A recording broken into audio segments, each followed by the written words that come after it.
మోసం చేయడంలో నిజాయితీ గల నేత సీఎం రేవంత్, సంచలన ఆరోపణలు చేసిన కేటీఆర్. ఈరోజు ఈ వీడియోలో దీనికి సంబంధించిన పూర్తి సమగ్రమైన సమాచారం గురించి తెలుసుకుందాం.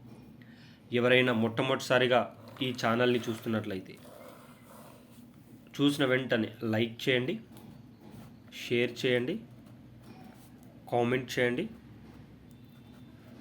అదేవిధంగా సబ్స్క్రైబ్ చేసుకొని బెల్ ఐకాన్ ఆన్లో పెట్టండి. తద్వారా తెలంగాణ రాష్ట్ర ప్రభుత్వం నుంచి కానీ, ఆంధ్రప్రదేశ్ రాష్ట్ర ప్రభుత్వం నుంచి కానీ, కేంద్ర ప్రభుత్వం నుంచి కానీ ప్రభుత్వాల నుంచి వచ్చే అప్డేట్ నోటిఫికేషన్ రూపంలో రావడం జరుగుతుంది.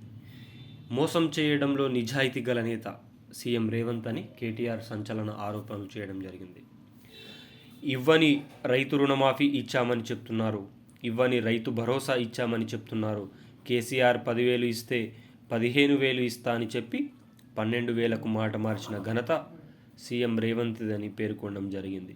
ఈ 12,000 కూడా రాష్ట్ర వ్యాప్తంగా అమలు చేయక కేవలం కొంతమందికి మాత్రమే ఇవ్వడం తెలంగాణ ప్రజలు మొత్తం చూస్తున్నారని కూడా పేర్కొనడం జరిగింది.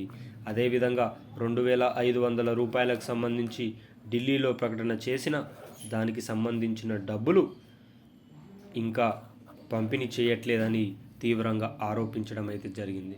ఈ ఆరోపణల పట్ల మీరు ఏమనుకుంటున్నారో కామెంట్ రూపంలో తెలియచేయడానికి ప్రయత్నం చేయండి. అదేవిధంగా సీఎం రేవంత్ దీనిపైన కౌంటర్ ఇస్తారనే సమాచారం కూడా ఉంది.